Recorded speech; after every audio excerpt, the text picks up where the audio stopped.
Der zweite von 5 Tagen im Militär. Einen wunderschönen guten Morgen miteinander. Es ist 8 Uhr morgens, mein Töne ist noch absolut nervig, ich habe noch nicht mal Schuhe an. Von der Schlafsituation her würde ich am Schlafen bis 5 von 10 geben. 2 Leute haben durchgehend geschnarchelt, ich schwöre, ich kann nicht. Und am Morgen um 4 Uhr hat sich der Böschel gedacht, nein, weißt du was, ich schläge die Tür aber so richtig herzu.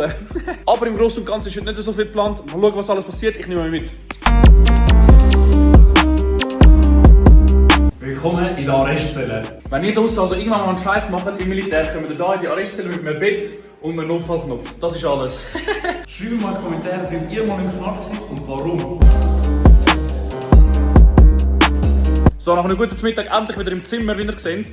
Ich will aber auch ganz ehrlich sein zu euch. Heute ist absolut nicht los. Ich warte einfach die ganze Zeit, bis mein Telefon läutet und dann bin ich das Mädchen für alles und mache, was sie wollen. Schreibt mal bitte in die Kommentare, was ihr eigentlich alles gesehen habt. Und ich mache jetzt einen kleinen Nap. Max, bist du am Wirken? Natürlich.